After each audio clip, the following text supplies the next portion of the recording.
Before we begin, a quick and important disclaimer. The following content is provided strictly for educational and entertainment purposes. It is not intended to serve as legal, financial, or psychological advice. Divorce laws, tax implications, and custody regulations vary significantly by state and are subject to change. Because your specific situation is unique, you should conduct your own due diligence and consult with a licensed attorney, certified financial planner, or qualified therapist before making any decisions that impact your legal rights or financial future. Why is it that in the United States, a country that prides itself on the sanctity of the nuclear family, nearly 50% of marriages end in dissolution, yet we still treat the end of a marriage as a personal failure rather than a predictable anthropological shift? If you are a woman in America today looking at the end of your marriage, you aren't just dealing with a legal contract. You are navigating a massive systemic reorganization of your identity, your resources, and your tribe. We are told that divorce is a modern epidemic, but the data suggests something far more complex. In the next 10 parts of this series, we are going to deconstruct the why and the how of American divorce through a lens you have never seen before. We are going to look at why the 7-year itch is actually rooted in ancestral child-rearing patterns, and why the U.S. legal system is built on an agrarian model of property that no longer fits the digital age. By the end of this deep dive, you will not just have a strategy. You will have a map of the cultural and biological forces that have brought you to this moment. The problem we are solving today is the information vacuum. Most women entering the divorce process in the U.S. are met with a barrage of conflicting emotions and expensive legal jargon. You are often forced to make the most important financial and parental decisions of your life, while in a state of high cortisol survival mode. This masterclass is designed to move you from a state of reactive fear to a state of anthropological observation. We are going to strip away the stigma and replace it with historical trends, case studies, and a granular understanding of the American matrimonial landscape.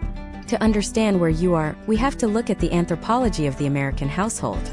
For decades, the U.S. socioeconomic structure was built on the breadwinner homemaker model, a relatively recent blip in human history that gained dominance post-World War II.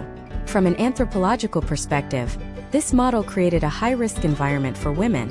When you tie your economic survival and social status to a single interpersonal contract, the dissolution of that contract becomes a catastrophic event rather than a transition. We see this in historical trends. As women entered the workforce in the 1960s and 70s, the no-fault divorce revolution followed. It wasn't that marriages suddenly became unhappier. It was that the structural necessity for women to remain in high-conflict unions began to dissolve. Let's look at the data regarding the initiator gap. In the United States, research consistently shows that women initiate approximately 69% of divorces. To the casual observer, this looks like women are simply leaving. To an anthropologist, this indicates that the domestic labor expectations and emotional loads in American marriages have failed to evolve as quickly as our economic roles. We see a recurring case study in modern American suburbs, the walkaway wife syndrome. This isn't a sudden whim. It is the result of years of calculated endurance, where a woman manages the cognitive labor of the household until the cost of staying outweighs the perceived cost of departing. We will be breaking down the cost-benefit analysis that your brain is subconsciously performing right now. In the United States, divorce is often framed as a legal battle, but it is actually a rite of passage in the truest sense of the term. Anthropologist Arnold van Gennep defined rites of passage in 3 stages: separation, liminality, and incorporation. Most women get stuck in the liminal phase, the hallway between being a wife and being an independent agent. This is where the most significant psychological damage occurs because the U.S. legal system is designed to prolong this state. The average contested divorce in the U.S. can take anywhere from 12 to 18 months. During this time, you are in a legal and social purgatory. We are going to examine how to navigate this liminal space by treating it as a period of cultural renegotiation. Consider the geographical impact on your divorce outcome. In the U.S., the geography of ending is real. If you are in a community property state like California or Texas, the anthropological view of the marriage is a total partnership. Everything acquired from the moment of the I do to the moment of filing is viewed as a communal resource. Contrast this with equitable distribution states like New York or Florida, where the court attempts a fair, but not necessarily equal split. This creates 2 very different psychological experiences for women. In community property states, there is often a sense of inherent right to assets, whereas in equitable distribution states, Women often feel they must prove their worth or their contribution to the marital estate, especially if they took time away from the workforce to manage the home. We must also address the tribal realignment. In many cultures, divorce involves the entire village. In the US, we have individualized the process to the point of isolation. When you divorce, you don't just lose a spouse. You often lose a social network, in-laws, and even couple friends. This is social death in a mild form. We will look at case studies of women who have successfully utilized parallel parenting and decoupling rituals to mitigate this loss. The goal is to move from extinction to evolution. The financial anthropology of divorce for American women is perhaps the most sobering aspect of this deep dive. Historical trends show that women often experience a sharper decline in household income post-divorce compared to men. This is frequently due to the motherhood penalty, the cumulative effect of career interruptions for childcare. When we calculate the marital standard of living during a divorce case, we are essentially trying to put a dollar value on a loss trajectory. We will explore how to quantify non-monetary contributions in a way that the legal system understands. This involves shifting your mindset from asking for help to claiming a return on investment. You have invested years of labor, emotional intelligence, and perhaps career sacrifice into a joint venture. The divorce is the liquidation of that venture. As we move forward through this series, we will tackle the biology of divorce. We will look at why your brain treats a breakup like physical pain, and how the American legal adversarial system is perfectly designed to trigger your fight or flight response, often leading to poor long-term decision-making. We will discuss the shadow assets often overlooked in U.S. divorces, things like health insurance continuity, Social Security credits, and the future value of professional licenses. This first part of our masterclass has set the stage. You are not a statistic and you are not a failure. You are a participant in a shifting social landscape that has been evolving for centuries. The U.S. system is complex, often frustrating, and deeply rooted in historical biases, but it is also a system that can be navigated with the right analytical tools. In the next part, we will dive into the pre-filing phase, looking at the anthropological gathering stage, how to collect the data, the allies, and the mental fortitude you need before the first document is ever served. We are going to look at how to build your war room, and why the first 30 days are the most critical for your long-term stability. Prepare yourself because we are moving from the why into the deep tactical how. The first 30 days of a marital dissolution in the United States are not about legal filings. They are about an anthropological concept known as resource mapping. In the year 2026, the complexity of a woman's digital and financial footprint is at an all-time high. To survive this transition, you must move from the role of a domestic partner to that of a chief operating officer. Think of this as your pre-flight checklist. Historically, women who fail to secure their data and assess their baseline assets within the first month face a much steeper climb during the discovery phase of litigation. Imagine a woman named Sarah living in Charlotte, North Carolina. Sarah has been married for 15 years and has spent the last decade working part-time while managing the household and 2 children. Her husband, an executive at a fintech firm, handles all the high-level digital banking. Sarah feels the marriage is over, but she hasn't said a word yet. In the old world, Sarah might have just called a lawyer. In 2026, Sarah's first move is a quiet audit. She is documenting the historical trends of their lifestyle. This isn't about being deceptive. It is about preservation of truth. Step 1 of your anthropological war room is the digital audit. In our current era, your life is stored in the cloud. You must identify every joint account, from the obvious checking accounts to the obscure streaming services, shared cloud storage, and smart home systems. Case studies have shown that in high-conflict divorces, the person with the primary administrative access to the home's smart technology, like thermostats, security cameras, and even smart locks, can exert a psychological toll on the other party. Sarah begins by changing her passwords on all private accounts that are not joint, specifically her email and social media, ensuring that 2-factor authentication is linked to a device only she controls. This is the creation of a digital perimeter. Step 2 is the document harvest. Anthropologists study artifacts to understand a society, and in the U.S. legal system, your tax returns, pay stubs, and bank statements are the artifacts of your marriage. You need a minimum of 3 to 5 years of joint tax returns. Why? Because these documents tell a story of your historical financial reality that cannot be easily erased later. You need to look for the nuances. Are there investment accounts you forgot about? Is there a secondary income stream from a side hustle or a rental property? Sarah spends her first week quietly scanning these documents into a secure, encrypted drive that her spouse cannot access. She isn't just looking for money. She is looking for the movement of money. Historical trends suggest that as a marriage nears its end, one partner may begin a process of asset dissipation, spending money on non-marital expenses or shifting funds to accounts that are harder to track. Step 3 is the baseline budgeting. You cannot know where you are going until you know what it costs to be you. In the US, the court will eventually ask for a financial affidavit. This is a grueling document that lists every single monthly expense, from the mortgage down to the cost of a tube of toothpaste. Most women significantly underestimate their monthly burn rate because they are used to absorbing small costs without thinking. Sarah starts a detailed log of every dollar she spends for 30 days.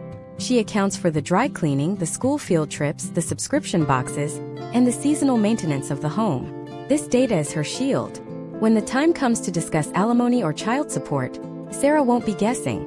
She will have a data-driven case study of her family's actual needs. Step 4 is the social alliance map. In anthropology, your tribe is your survival. When you begin the divorce process, your social circle will inevitably shift. You need to identify who in your life is a vault and who is a sieve.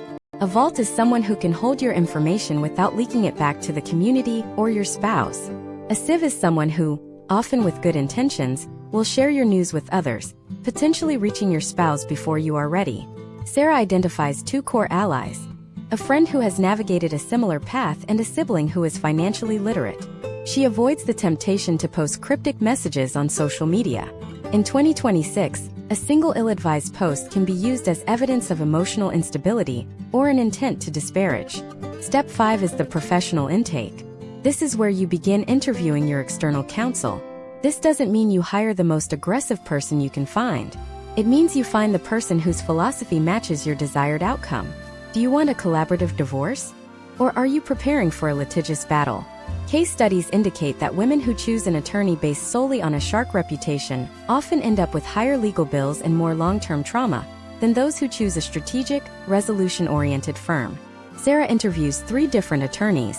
She asks them about their experience with high net worth cases in her specific county, their communication style, and how they handle the psychological nuances of custody.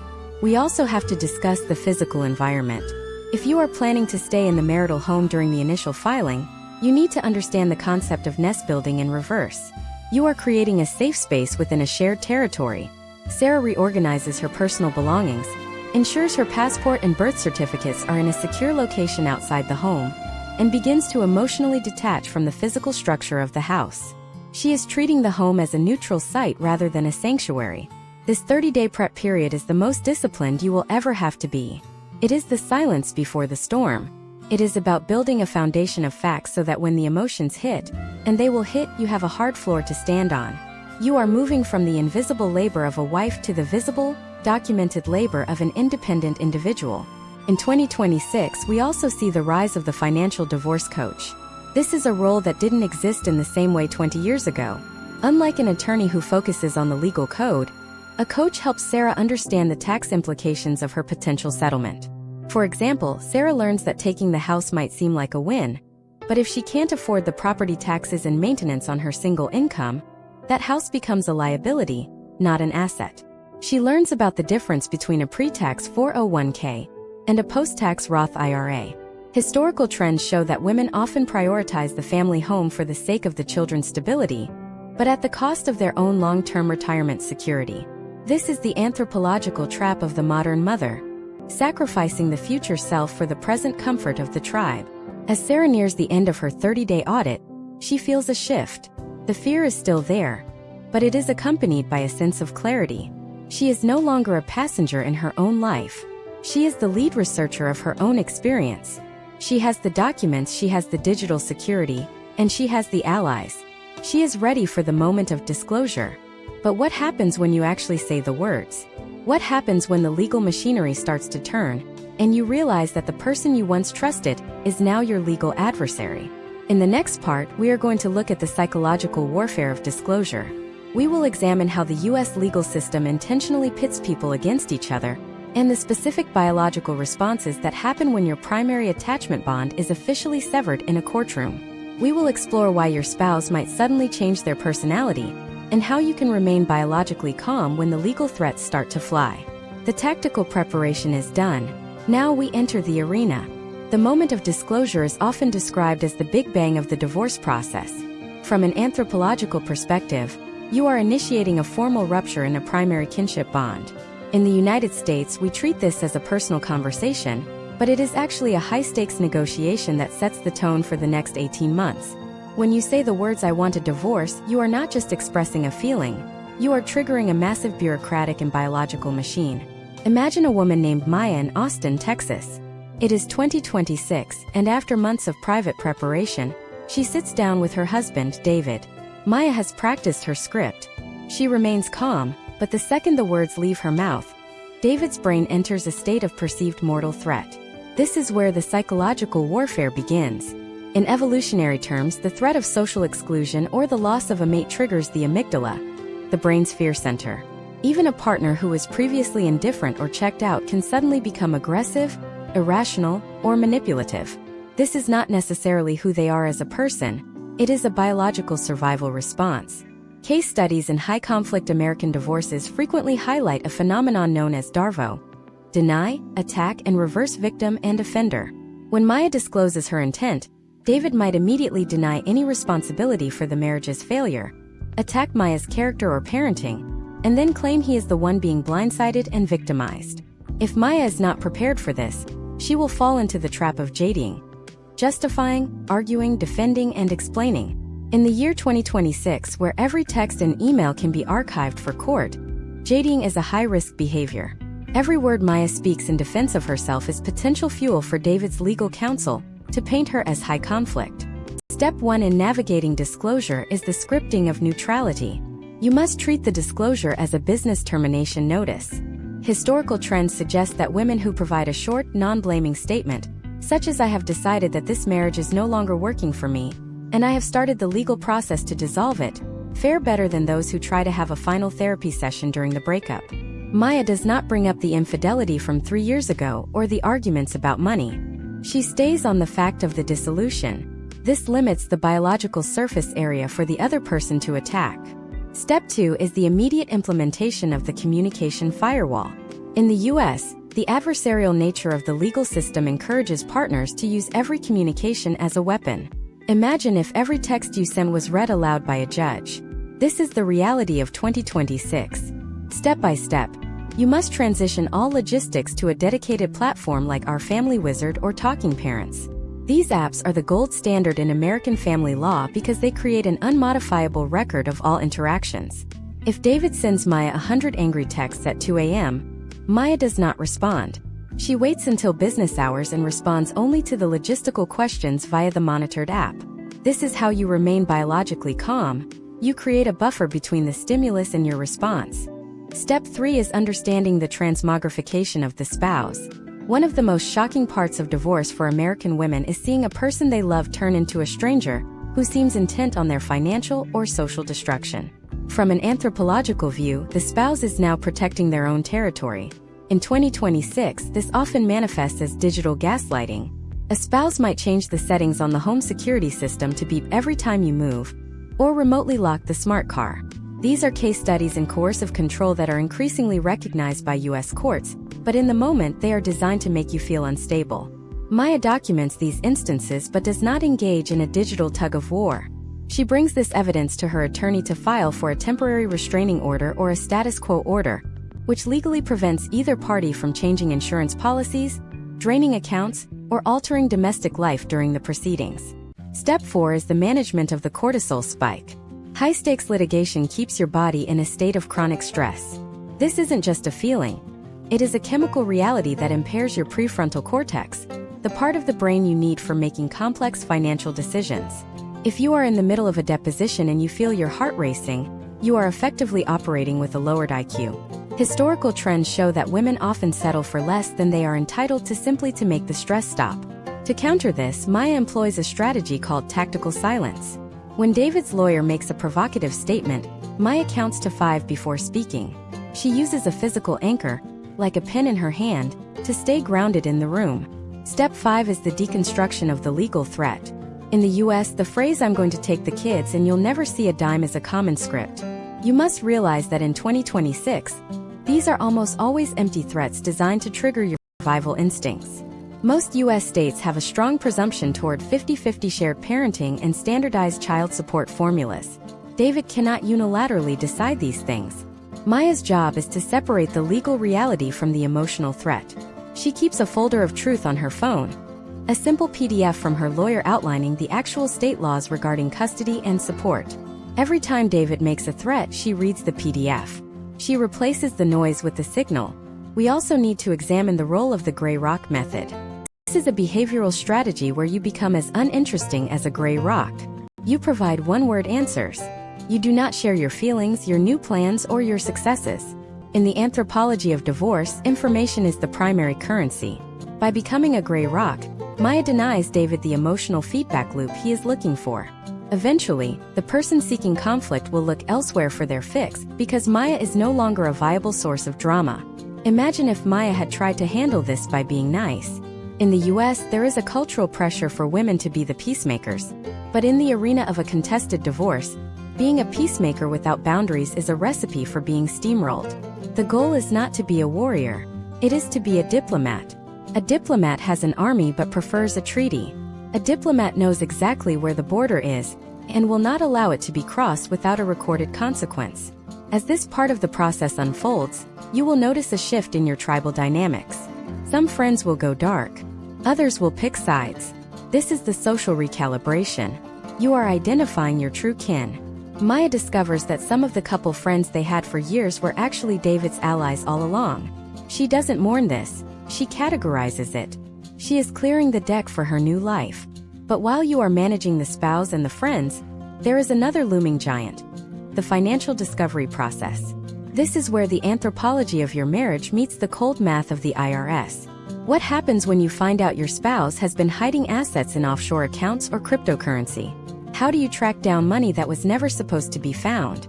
In the next part, we are going to dive into the financial forensic masterclass.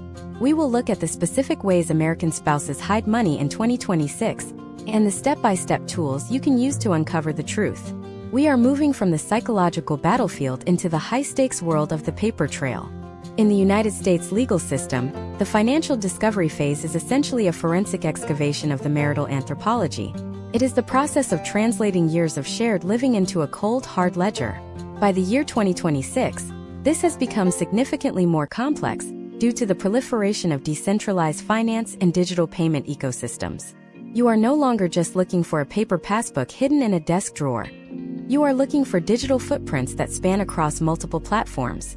Historical trends indicate that when a divorce becomes imminent, the level of financial transparency between spouses often drops significantly, making the discovery process the most critical phase for a woman's long-term economic stability. Imagine a woman named Elena in Seattle. She is 2020's version of a savvy professional who took a career hiatus to raise her children. Her husband, Marcus, works in tech and has always been the one to manage their sophisticated investment portfolio. When the divorce begins, Marcus claims that their joint savings have been depleted by market volatility and bad luck. Elena, however, remembers Marcus talking about a cold storage wallet for cryptocurrency 3 years ago. To the untrained eye, the bank statements look normal, but Elena is about to perform a financial forensic masterclass. Step 1 of this process is the lifestyle analysis. This is an anthropological technique used by forensic accountants to find hidden money. You look at the known income and compare it to the known expenditures. If the reported income is $100,000, but the family is living a $300,000 lifestyle, complete with luxury vacations, high-end car leases, and private school tuitions, there is a discrepancy. That gap represents the shadow income. Elena begins by documenting every luxury expense from the last 3 years. She pulls the records from their shared travel apps, Amazon purchase histories, and even grocery delivery services. In 2026, your data tells a story that your tax returns might try to hide. If the spending doesn't match the reported earnings, the burden of proof in many U.S. jurisdictions shifts to the spouse to explain where the excess capital is originating. Step 2 is the crypto and fintech audit. This is where most modern American divorces get complicated. In 2026, money isn't just in banks. It is in Venmo, Cash App, PayPal, and various cryptocurrency exchanges. Case studies show that spouses frequently move small, unnoticeable amounts of money into these digital wallets over a long period. Elena goes through their joint bank statements looking for microtransfers. She looks for names like Coinbase, Kraken, or even generic-looking transfers to unknown third parties. She also looks for physical evidence in the home, such as a ledger or Trezor device, which are hardware wallets used to store crypto offline. If Marcus has been using marital funds to purchase Bitcoin or Ethereum, those assets are considered marital property in most states, regardless of whose name is on the digital key. Elena's attorney can subpoena the records from these exchanges, but she has to provide the starting point. Step 3 is the deferred compensation hunt. Many American professionals, particularly in the tech and corporate sectors, receive a large portion of their wealth through RSUs, stock options, and bonuses that may not vest for years. Marcus might argue that since these options haven't vested yet, they aren't marital property. However, in the US, the trend in family law is to treat the portion of the options earned during the marriage as a marital asset. Elena requests the summary plan descriptions for all of Marcus's employment benefits. She is looking for the vesting schedule. If he was granted 1,000 shares during the marriage that vest in 2027, Elena may be entitled to a percentage of that future value based on a formula known as the Coxeter fraction. This calculation determines the marital share by dividing the time worked during the marriage by the total time required for the asset to vest. Step 4 is the business valuation trap. If your spouse owns a small business or a professional practice, this is the number one place where assets are hidden. Spouses often intentionally depress the value of their business during a divorce. They might delay sending out invoices so the accounts receivable look low, or they might put personal expenses, like a personal vehicle or family cell phone plans, on the company credit card to lower the reported profit. Elena works with a forensic accountant to perform a double entry audit. They look for ghost employees, people on the payroll who don't actually work there, often relatives of the spouse. They also look for excess cash sitting in the business account that should have been distributed as income. In the US, the value of a business is not just what is in the bank. It is the goodwill, the intellectual property, and the future earning potential. Step 5 is the tax return reconciliation. You must look at the 1040 forms with a microscope. Elena checks Schedule B for interest and dividends. If there is interest reported from a bank she doesn't recognize, she has found a hidden account. She checks Schedule D for capital gains and losses. If Marcus sold a stock she didn't know they owned, she asks where the proceeds went. Case studies show that the tax return is often the most honest document in a divorce because people are more afraid of the IRS than they are of a family court judge. By cross-referencing the tax returns with the monthly bank statements, Elena can see if money is being siphoned off into private accounts. We must also discuss the step-by-step process of the subpoena power. Once Elena has identified these potential leaks, her legal team issues subpoenas to banks, employers, and even credit card companies. In 2026, the digital trail is nearly impossible to erase. Even if Marcus deleted his search history, the ISP records or the metadata on his cloud storage can reveal the truth. Elena stays patient. Discovery is a marathon, not a sprint. The goal is to build a comprehensive map of the marital estate so that the final division is based on reality, not on the narrative her spouse is trying to project. Imagine if Elena had just taken Marcus at his word. She would have walked away with a settlement based on a fraction of their actual net worth. By applying these anthropological and forensic tools, she is securing her future self. She is ensuring that the years she spent contributing to the family unit are recognized as the economic investment they were. This isn't about greed, it is about equity. In the US, marriage is a financial contract as much as it is a social one, and you are entitled to a full accounting of that contract's value. As the numbers start to align, the emotional weight of the discovery phase begins to lift. Knowledge is the ultimate antidote to the fear Marcus tried to instill. Elena now knows exactly what is on the table, but having the data is only half the battle. Now she has to use that data to negotiate. She has to step into the room for mediation or a settlement conference and fight for her share of the tribe's resources. But what happens when the negotiation turns into a battle over the most precious resource of all? The children. How do you protect your children's emotional well-being, while your spouse is using them as leverage in a financial negotiation? In the next part, we are going to explore the anthropology of modern custody. We will look at how the 2026 legal system views parenting time, the rise of birdnesting, and the specific strategies you can use to keep your kids out of the crossfire while still standing your ground. We are moving from the ledger to the living room. In the Anthropology of the American Family, the children are often described as the emotional center of the tribal unit. When that unit undergoes a structural fracture, the legal system steps in to redefine the kinship roles through a framework known as best interests of the child. By the year 2026, the U.S. approach to custody has shifted away from the tender years doctrine, which historically favored mothers, toward a default of shared parental responsibility and maximizing time with both parents. This transition is one of the most difficult anthropological shifts for a woman to navigate, as it often feels like a dismantling of her primary identity as the domestic anchor. Imagine a woman named Chloe in Denver, Colorado. Chloe has been the primary caregiver for her 2 young children for the last 8 years. Her husband, James, worked long hours and traveled frequently. Now, as they enter the divorce process, James is demanding 50-50 custody. To Chloe, this feels like an attack on the children's stability. To the court, however, James is simply exercising his rights as a biological and legal co-parent. Chloe must learn to navigate the anthropology of modern custody not with emotion, but with a step-by-step documentation of the family's historical reality. Step 1 is the documentation of the caregiving narrative.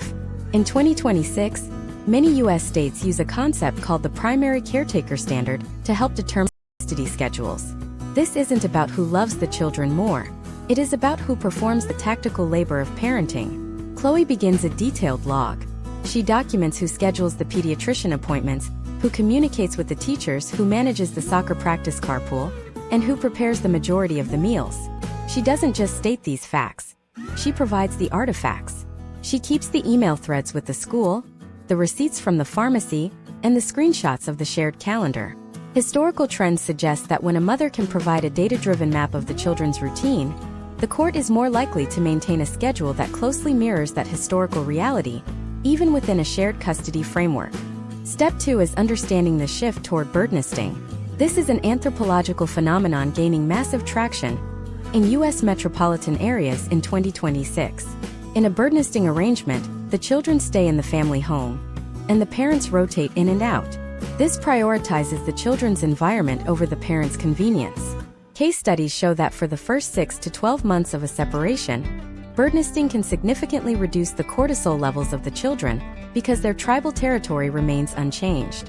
Chloe and James agreed to try birdnesting for a 6-month period. This allows Chloe to maintain the children's routine, while James experiences the full weight of solo parenting. Often, when a spouse who was previously a peripheral parent is suddenly faced with the 24-hour reality of domestic management, their demand for a strict 50-50 split may become more negotiable as they realize the logistical complexity involved. Step 3 is the creation of a high-conflict parenting plan. If you are dealing with a spouse who uses the children as a tool for emotional leverage, you cannot rely on a standard, vague custody agreement. You need a document that functions like a peace treaty between 2 warring nations. In 2026, these plans are incredibly granular. Chloe's plan specifies the exact GPS coordinate for the exchange of the children, usually a neutral public location like a library or a police station lobby if conflict is high. It defines exactly what happens on odd-numbered years for Thanksgiving and even-numbered years for spring break. It includes a right of first refusal clause, meaning if James cannot be with the children for more than 4 hours during his scheduled time, he must offer that time to Chloe before calling a babysitter. This level of detail removes the opportunity for the other parent to use ambiguity as a weapon. Step 4 is the implementation of parallel parenting versus co-parenting. The U.S. cultural ideal is co-parenting, where parents talk frequently, attend events together, and remain friends. Anthropologically, for many high-conflict couples, this is impossible and even dangerous. Parallel parenting is a legitimate, court-recognized strategy where both parents are involved, but their lives never overlap. Chloe stops trying to have meetings with James. They communicate exclusively through a court-monitored app. They have separate birthday parties. They sit on opposite sides of the field during games. Case studies indicate that children fare better with 2 healthy, separate parents than with 2 parents who are constantly in a state of friction in the same room. Step 5 is the management of parental alienation risks.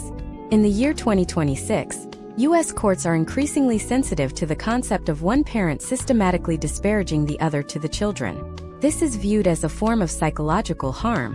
Chloe learns to use the gray rock method even with the children regarding the divorce. When they ask why dad isn't here, she uses a neutral, age-appropriate script. Your father and I are learning how to live in two different houses so we can both be the best parents for you. She never speaks ill of James, even if he is speaking ill of her. She knows that in the anthropology of a child's mind, they are 50% of each parent. To attack the father is to attack 50% of the child's own identity. By remaining the stable, non-reactive pole, Chloe is protecting her children's long-term mental health and her own standing in the eyes of the court. Step 6 is the forensic social study or the guardian ad litem. In contested cases, the court may appoint a third party to represent the children's interests. Chloe prepares for this by treating it like a professional interview. She doesn't use her time with the guardian ad litem to vent about James's character flaws. Instead, she focuses on the children's developmental needs. She talks about their sleep schedules, their allergies, their struggle with math, and their need for a consistent routine. She demonstrates that she is the parent most attuned to their biological and educational requirements. Historical trends show that the parent who appears most focused on the child's future, rather than the past conflict with the spouse, is the one who gains the most credibility with the evaluator. Imagine if Chloe had tried to fight this by being a gatekeeper, denying James access or making the children choose a side. In the 2026 legal landscape, that behavior would likely backfire, leading the court to view her as the restrictive parent and potentially awarding James more time to compensate. By being the parent who facilitates the relationship between the children and the father, while simultaneously documenting her role as the primary caregiver, Chloe is positioning herself for a potential outcome that preserves the children's well-being and her own peace of mind. The living room is a battlefield of emotions, but the parenting plan is your shield. You are not just fighting for hours and days. You are fighting for the cultural soul of your children. You are teaching them how to navigate conflict, how to maintain boundaries, and how to survive the dismantling of a tribe. This is the hardest work you will ever do, and it requires a level of emotional discipline that most people never have to find. But even as the custody battle stabilizes, a new threat emerges. It is the long-term economic impact of these parenting arrangements. How does a 50-50 custody split affect your ability to re-enter the workforce or pursue a promotion? What happens to the health insurance, the retirement accounts, and the lifestyle you built over a decade? In the next part, we are going to dive into the economic reconstruction. We will look at how to calculate your true worth in a post-divorce world, the reality of alimony in 2026, and how to negotiate a settlement that accounts for the hidden costs of being a single mother in the United States. We are moving from the living room to the future of your independence. Economic reconstruction is the process of translating your past domestic contributions into a viable future financial infrastructure. In the anthropology of the United States, we often operate under the myth of the self-made individual, but the reality of a long-term marriage is one of deep economic interdependence. When that bond is severed, the fallout is rarely symmetrical. Historical trends consistently show that women face a unique set of financial hurdles post-divorce, particularly those who have stepped out of the workforce or reduced their hours to manage the tribal hearth. By the year 2026, the traditional concept of alimony has been largely replaced in many U.S. jurisdictions by rehabilitative maintenance, a time-limited financial bridge designed to help you become self-sufficient. Imagine a woman named Isabella in Phoenix, Arizona. After 12 years of marriage, Isabella is facing a reality where her husband, Robert, earns 3 times her current salary. During the marriage, Isabella's labor allowed Robert to climb the corporate ladder, while her own professional trajectory plateaued. As they move into the settlement phase, Isabella must view herself not as a supplicant asking for help, but as a stakeholder seeking an equitable return on a joint investment. Step 1 of economic reconstruction is the valuation of the career gap. This is a forensic look at the opportunity cost of your marriage. If Isabella had stayed on her career track instead of taking 5 years off for childcare, what would her salary be in 2026? This data point is critical for negotiating the duration and amount of maintenance. She works with a vocational expert to produce a report that outlines her current earning capacity versus her potential capacity with further training. This report serves as a case study for the court, showing that the economic disparity is not a personal failing, but a structural outcome of the marital arrangement. Step 2 is the deconstruction of modern alimony or spousal support. In 2026, the U.S. legal system increasingly views support through the lens of rehabilitation. Isabella's legal team focuses on a step-by-step plan for her re-entry into the high-level workforce. They don't just ask for a monthly check. They ask for the cost of a 2-year MBA program, the cost of updated professional certifications, and a tapering support schedule that provides stability while she transitions. Historical trends indicate that settlements focusing on specific educational or professional goals are often more successful in mediation because they present a clear path to independence rather than a permanent dependency. Step 3 is the healthcare continuity plan. For many American women, health insurance is tied to their spouse's employment. In 2026, with the rising costs of medical care, losing this coverage is a significant economic blow. Isabella must investigate COBRA costs immediately, but she also looks at the potential outcomes of negotiating for Robert to pay her premiums for a set period as part of the support package. This is a hidden cost that many women overlook until they are hit with a 4-figure monthly premium after the final decree is signed. She also audits the children's health savings accounts and ensures that the divorce decree specifies who is responsible for the out-of-pocket deductibles and orthodontic expenses that will inevitably arise in the future. Step 4 is the Social Security and retirement parity. In the U.S., if you have been married for at least 10 years, you may be entitled to Social Security benefits based on your ex-spouse's earnings record, provided you remain unmarried or meet certain age requirements. This is an anthropological safety net that many women forget to factor into their long-term planning. Isabella also uses a Qualified Domestic Relations Order, or QDRO, to split Robert's 401k and pension. This is a technical legal instrument that allows for the tax-free transfer of retirement assets from one spouse to another. Isabella learns that she cannot just take a cash payout from these accounts without massive tax penalties. Instead, she rolls them into a dedicated IRA to preserve her future self's financial security. Step 5 is the lifestyle recalibration and the single-income budget. Moving from a dual-income household to a single-income household requires a radical anthropological shift in consumption. Isabella performs a deep dive into her fixed versus variable costs. She realizes that the large family SUV with the high monthly payment and insurance premium is no longer a sustainable asset. She makes the tactical decision to trade it in for a reliable, fuel-efficient vehicle before the divorce is finalized. She also looks at the family home. While she has an emotional attachment to it, her data shows that the maintenance, property taxes, and utility bills will consume 60% of her post-divorce income. She chooses the potential outcome of selling the home and splitting the equity, allowing her to purchase a smaller property that she can afford comfortably on her own. Step 6 is the credit reconstruction.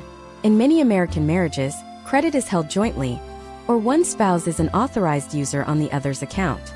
Isabella must establish her own independent credit identity immediately. She opens a credit card in her own name, moves a utility bill to her name, and monitors her credit score like a hawk. Historical trends show that women with strong independent credit are significantly more successful in securing housing and favorable interest rates in the first 2 years post-divorce. Imagine if Isabella had simply accepted a 50-50 split of the bank accounts and walked away. She would have been left with a declining asset, cash, while Robert walked away with a rising asset, his high-earning career. By fighting for rehabilitative maintenance, a QDRO for retirement, and a professional retraining budget, Isabella is ensuring that her economic reconstruction is built on stone, not sand. She is treating herself as an entity that requires investment and capital to thrive. In 2026, we also have to consider the impact of the gig economy and side hustles on economic reconstruction. Many women use the post-divorce period to launch businesses they deferred during the marriage. Isabella uses a portion of her settlement to seed a small consulting firm based on her previous professional experience.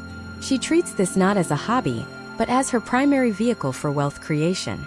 She sets up a SEP IRA and begins the process of building her own tribal resources. The economic reality of divorce for women in the USA is a journey from the collective to the individual. It requires a cold-eyed assessment of the market value of your time and your skills. It is about realizing that while the marriage has ended, your financial life is just beginning. You are moving from a world of shared liability to a world of personal equity. You are the CEO of your own life now, and the settlement is your initial round of funding. But as the finances settle and the numbers start to work, a new and perhaps more subtle challenge arises. It is the challenge of the digital ghost. In 2026, your marriage lives on in your photo cloud, your social media memories, and the algorithms that still think you are a couple. How do you purge the digital remnants of your past life without losing your own history? How do you manage the 2026 reality of online stalking and digital privacy when your ex-spouse knows all your passwords and patterns? In the next part, we are going to explore the digital divorce and cybersecurity. We will look at how to scrub your online presence, protect your privacy in a hyper-connected world, and handle the anthropological impact of the digital memory. We are moving from the wallet to the cloud. The digital ghost of a marriage is perhaps the most persistent anthropological artifact in the modern era. In the year 2026, we do not just live in physical homes. We inhabit digital ecosystems that are deeply intertwined with our partners. When a kinship bond is severed, the traditional act of moving out of a house is only half the battle. You must now navigate the digital separation of a shared life that has been backed up, synced, and algorithmically linked for years. Historical trends show that digital oversight is one of the leading causes of post-divorce conflict and even legal complications in the United States. Imagine a woman named Grace in Chicago. It is 2026, and she has finally signed her marital settlement agreement. She has changed the locks on her apartment, but she starts noticing strange things. Her smart thermostat keeps dropping to 60 degrees in the middle of the night. Her Netflix queue is filled with movies she never watched. Most alarmingly, her ex-husband, Thomas, seems to know exactly where she went for lunch with her friends. Grace is experiencing the anthropological reality of the digital haunt. To move forward, she must engage in a systematic digital scrub that treats her privacy as a fortress. Step 1 is the total password and biometric overhaul. In a marriage, passwords are often shared for convenience or guessed through familiarity. In 2026, this is a massive vulnerability. Grace doesn't just change her primary email password. She uses a step-by-step approach to audit every point of entry. She starts with her primary Apple ID or Google account, which acts as the master key to her digital life. She revokes access to all recognized devices that are not currently in her physical possession. She updates her biometric data and implements a password manager to generate complex, non-repeating keys for every sub-account, from her bank to her grocery delivery app.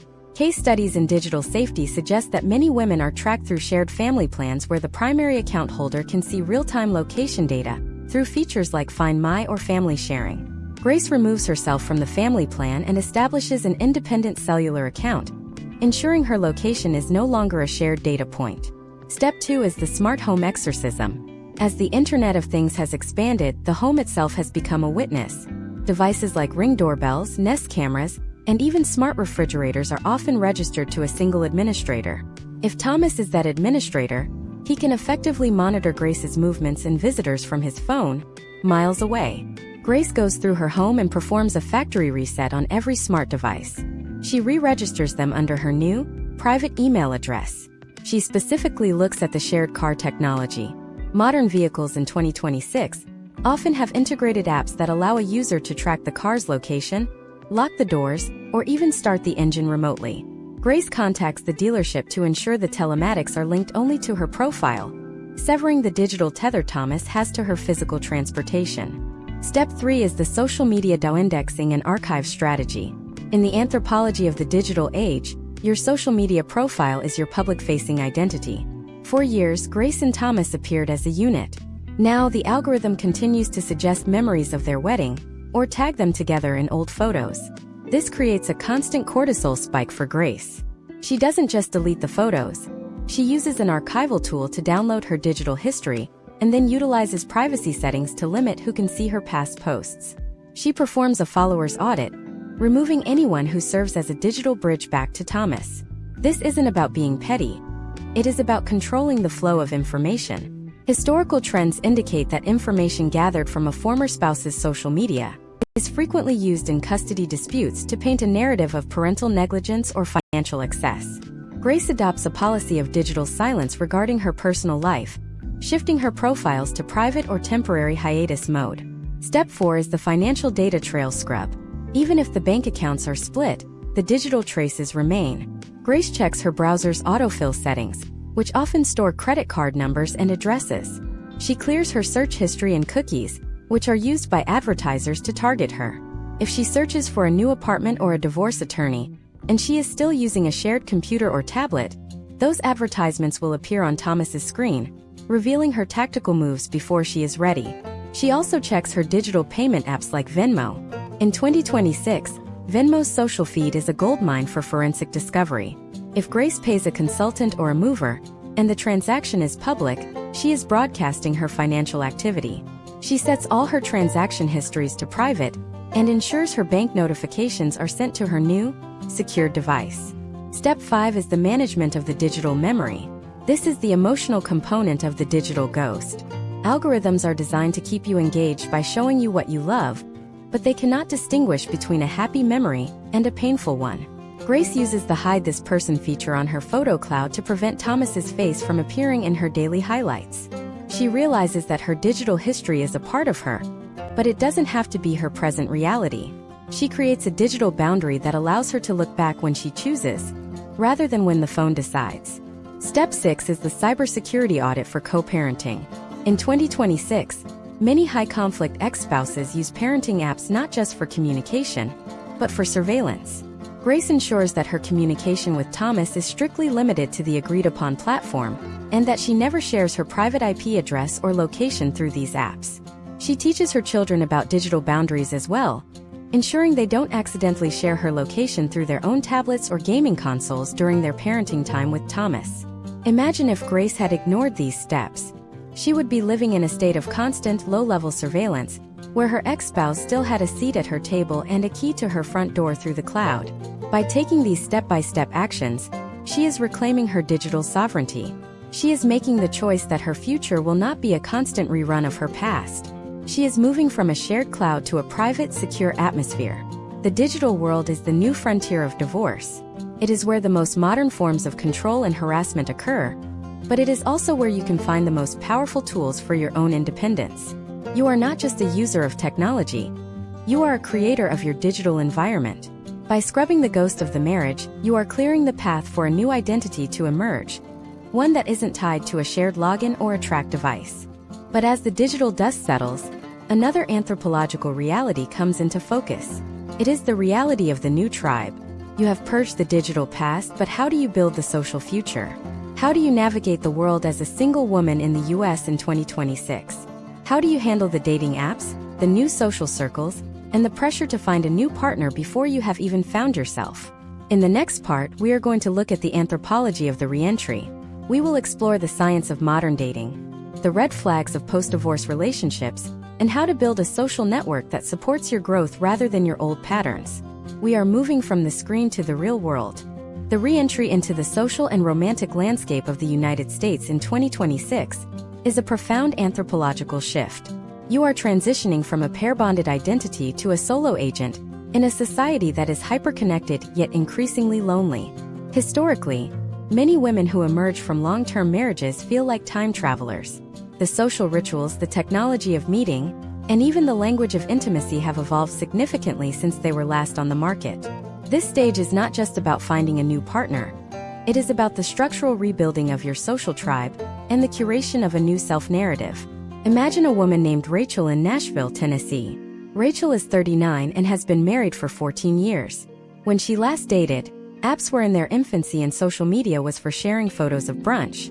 Now, in 2026, she finds herself in an environment dominated by algorithmic matching, video-first profiles, and a cultural emphasis on personal branding. Rachel feels a sense of displacement. To navigate this, she must move step by step through the process of social calibration. Step 1 is the audit of the legacy tribe. In the anthropology of divorce, your existing social circle often undergoes a pruning process. Rachel realizes that many of her friends were actually couple friends who primarily socialized with her ex-husband.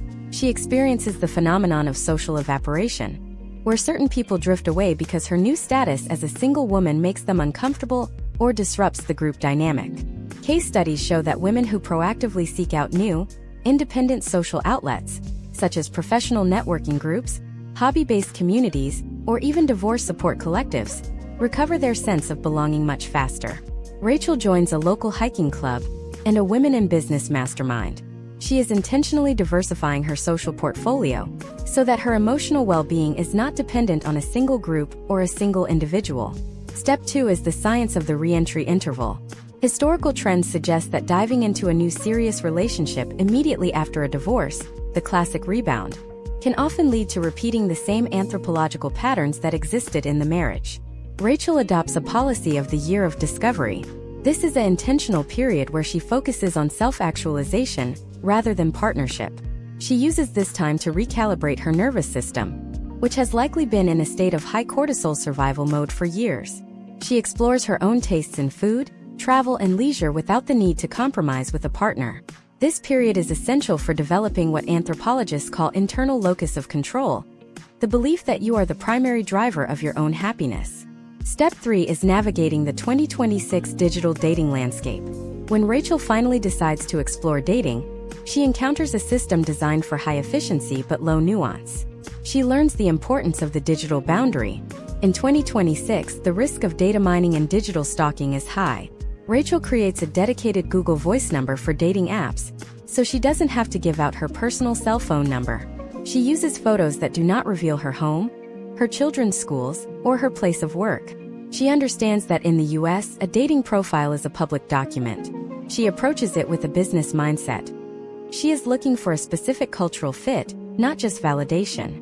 She looks for red flags that are specific to the post-divorce era, such as love bombing, where a new person overwhelms her with affection to bypass her natural boundaries, or the ghosting culture that has become a staple of modern American interactions. Step 4 is the management of the parental introduction. For a mother in 2026, dating involves an extra layer of anthropological complexity, the integration of a new person into the children's ecosystem. Rachel follows a strict 6-month rule. No one meets the children until they have been a consistent, stable part of her life for at least half a year. This protects the children from the revolving door syndrome, which can exacerbate the trauma of the initial divorce. When the introduction finally happens, it is in a neutral, high-activity environment like a bowling alley or a park, rather than the home. This signals to the children that this new person is an addition to their world, not a replacement for their father. Step 5 is the financial guardrail in new relationships. In 2026, the concept of the financial predator is a reality.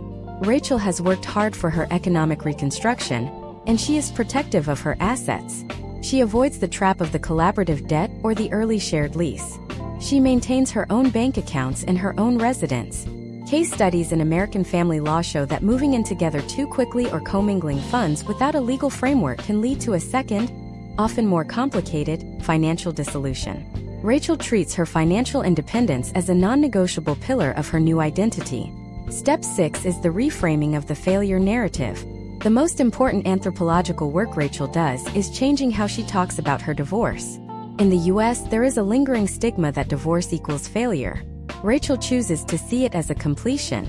She describes her marriage as a 14-year chapter that provided her with children, growth, and experience, but which eventually reached its logical conclusion. By changing her internal and external narrative, she changes how others perceive her. She is not a victim of a broken home. She is the architect of a new one.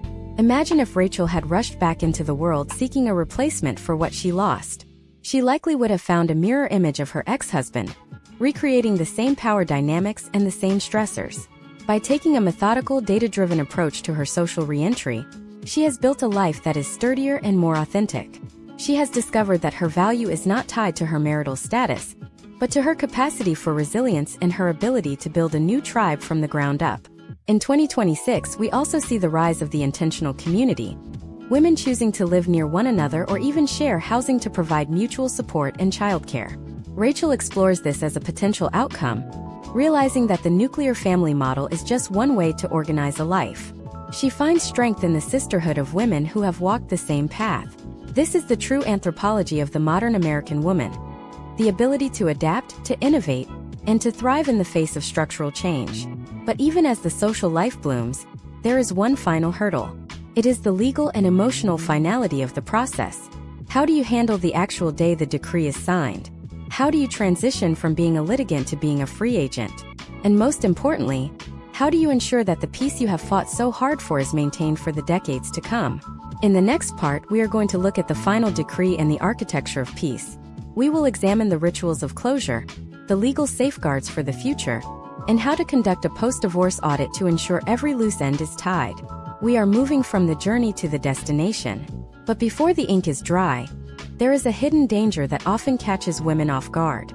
It is the post-decree relapse, the moment when the adrenaline of the battle wears off and the reality of the silence sets in. How do you prepare for the emotional cliff that follows the legal victory? We will explore the specific biological and psychological strategies to handle the aftermath of the win. The end is in sight, but the final steps are the ones that define the rest of your life. The final decree in a United States divorce is more than a stack of signed papers. It is the legal culmination of a massive anthropological restructuring of your life.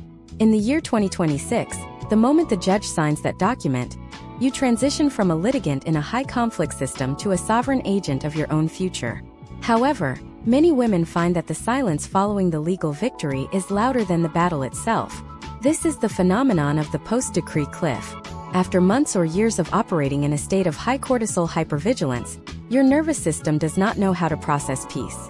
Historically, the 30 days following the final decree are when women are most at risk for an emotional relapse or a logistical oversight that can haunt them for years. Imagine a woman named Natalie in Philadelphia. It is May 2026, and she has just walked out of the courthouse with her final judgment. For 18 months, her entire identity was consumed by the divorce.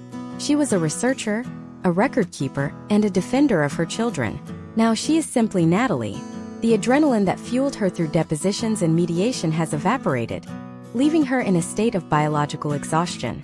To ensure her long-term stability, Natalie must follow a step-by-step architecture of peace that treats the end of the legal case as the beginning of her operational life.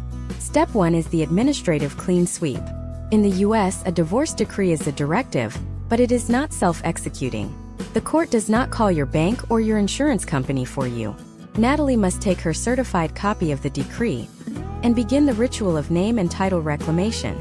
If she is reverting to her birth name, this involves a sequential update of her social security card, her driver's license, and her passport. This is an anthropological act of reclaiming her premarital identity. She then moves to her financial institutions, ensuring that every joint account is not just zeroed out, but officially closed. Case studies show that leaving a joint credit card open with a zero balance is a high-risk move. If the ex-spouse incurs a new debt on that account, the creditor may still pursue both parties regardless of what the divorce decree says. Natalie confirms in writing that her name has been removed from all liabilities. Step 2 is the implementation of the QDRO and asset transfer. As we discussed in earlier parts, the division of retirement accounts requires a specific legal instrument called a Qualified Domestic Relations Order. Natalie does not wait for her ex-husband's attorney to file this. She follows up with her own counsel to ensure the QDRO is served to the plan administrator immediately. Historical trends indicate that delays in filing QDROs can lead to lost gains or complications if the ex-spouse retires, dies, or changes jobs before the transfer is complete. Natalie also manages the transfer of physical titles.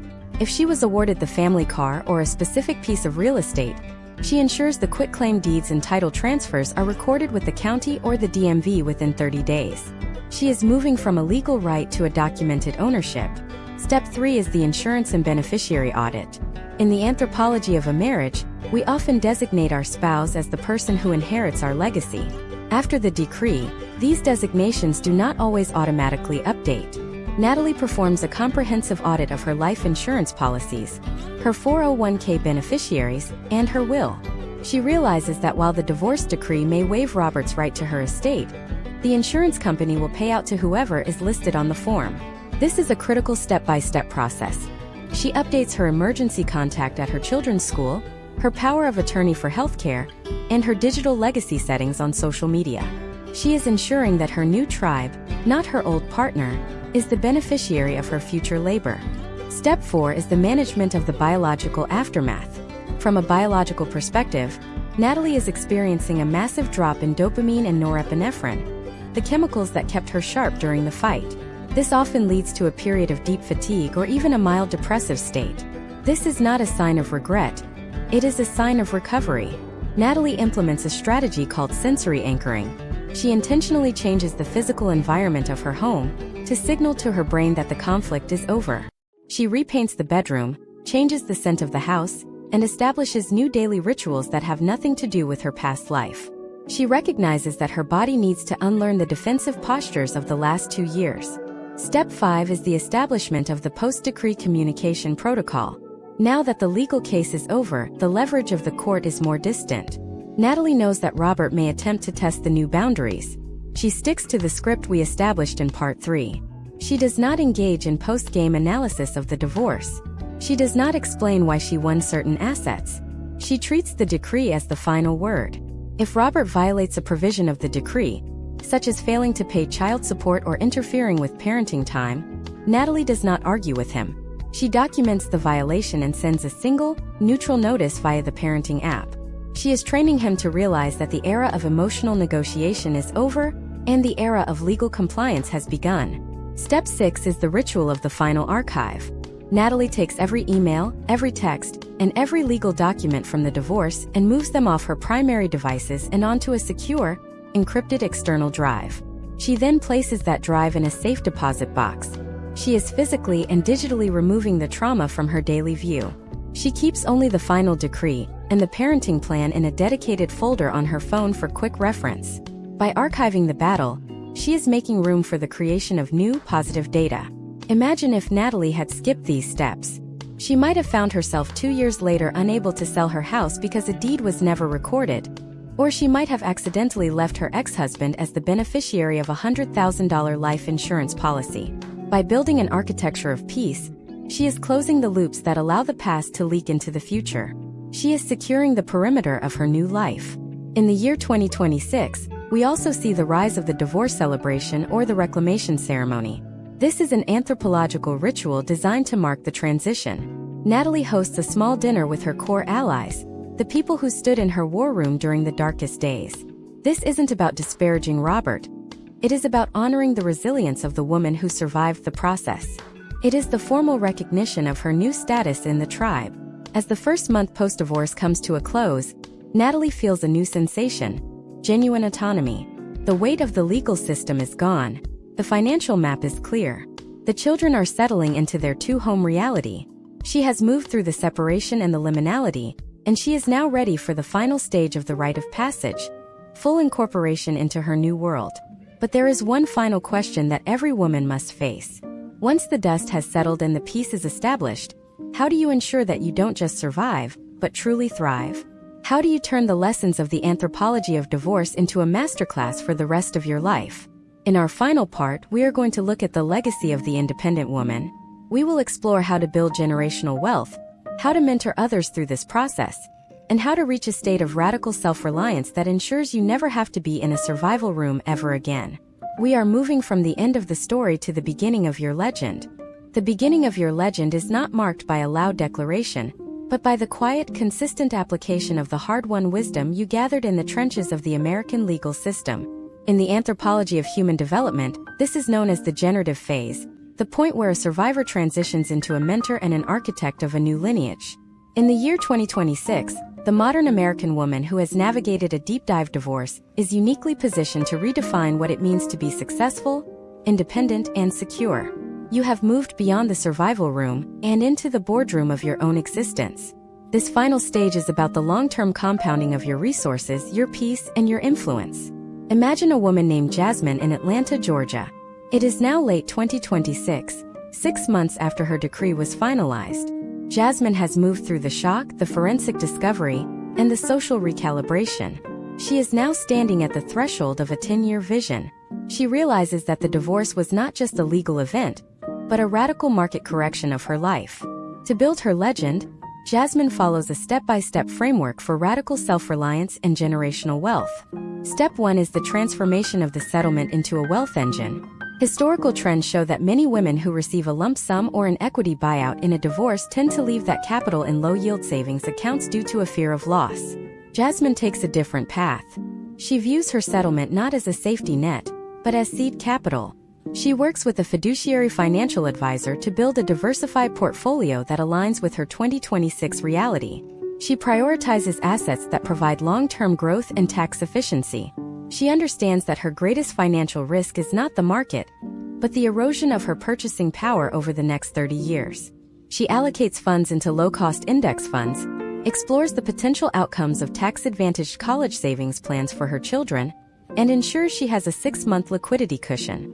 She is shifting from a consumer mindset to an owner mindset. Step 2 is the cultivation of the professional intellectual asset. In the anthropology of the U.S. workforce, your earning capacity is your most valuable asset. Jasmine, who utilized the rehabilitative maintenance we discussed in Part 6, has completed her advanced certification in data analytics. She is no longer just looking for a job. She is building a career moat. She invests in her personal brand, optimizing her professional digital presence, and expanding her network within her industry. She understands that in 2026, professional security comes from your skill set and your network, not from a single employer. By increasing her market value, she is ensuring that she will never again be financially dependent on a partner's stability. This is the ultimate form of self-insurance. Step 3 is the establishment of the generational wisdom transfer. Jasmine looks at her children and realizes that she is the primary model for their understanding of resilience, conflict resolution, and financial literacy. She is intentional about how she discusses money and independence with them. She doesn't hide the reality of the domestic economy. She involves them in age-appropriate discussions about budgeting and the value of work. She is teaching them that a family is a team, and that every member has a role in its success.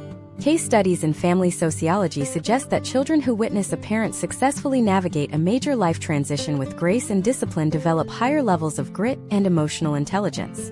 Jasmine is not just raising children. She is raising future leaders who understand that structural changes are opportunities for growth. Step 4 is the practice of radical emotional sovereignty. This is the ability to maintain your internal peace, regardless of the actions of your former spouse or the shifts in the social landscape. Jasmine has mastered the gray rock method, but she takes it a step further.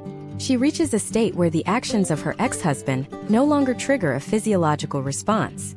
She has decoupled her happiness from the narrative of her past. She practices what anthropologists call cultural editing, consciously choosing which traditions and values from her old life she wants to keep, and which ones she will discard to make room for new rituals. She creates a home environment that is a reflection of her own aesthetic and values, turning her living space into a sanctuary of her own design. Step 5 is the entry into the role of the mentor. In every tribe, there are those who have crossed the threshold and returned to guide others. Jasmine begins to quietly support other women in her circle who are entering the separation phase. She doesn't give legal or financial advice. She provides the anthropological map. She shares the step-by-step tools for digital security, the strategies for remaining calm during mediation, and the importance of documenting the caregiving narrative. By helping others, she reinforces her own mastery of the process. She becomes a pillar in her community, a living case study of what is possible when a woman refuses to be defined by her circumstances. Step 6 is the architecture of the future partnership, or the choice of the solo path. Jasmine realizes that she may or may not choose to enter a new legal partnership in the future. If she does, it will be from a position of total strength, not a position of need. She understands the legal landscape of 2026, including the necessity of prenuptial or cohabitation agreements that protect the assets she has worked so hard to rebuild. She views any future relationship through the lens of a value add, rather than a life fill. If she chooses to remain solo, she does so with a full social tribe and a sense of complete identity. Her legend is not dependent on her marital status. It is built on the foundation of her character. Imagine if Jasmine had stayed in the mindset of the survival room, perpetually angry, perpetually looking backward, and perpetually afraid of the next legal bill. She would have remained a victim of the process. Instead, by treating the divorce as a masterclass in human nature, law, and finance, she has emerged as a high-value individual in the 2026 landscape. She has taken the scattered pieces of her old life and used them to build a skyscraper. This is the conclusion of our deep dive into the anthropology of divorce for women in the USA. We have traveled from the initial rupture to the forensic discovery, through the battles for custody and economic reconstruction, and into the digital and social reentry. You now have the map. You have the data. You have the step-by-step strategies to navigate the most complex transition of your life. The legal system may be adversarial, but your response is your own. The tribe may shift, but you are the chief of your own future. As we close this 10-part masterclass, remember that the goal was never just to get divorced. The goal was to be liberated. You are now the author of your own history. Every choice you make from this moment forward is a stroke of the pen in the book of your legend. The cortisol has faded, the papers are filed, and the horizon is wide open. You are no longer looking for help. You are the one who knows the way. While this chapter of your life is now formally concluded, the world of 2026 continues to evolve at a breakneck pace. The challenges you face as an independent woman will change as the economic and technological landscapes shift. How do you protect your new legacy from the next wave of global volatility? How do you scale your personal success into a community-wide impact? In our upcoming special supplement, we will explore the science of the 10-year horizon, looking at how to future-proof your independence against the shifts of the next decade. Your journey doesn't end here. It simply expands into the infinite potential of your new life. Stay tuned for the evolution,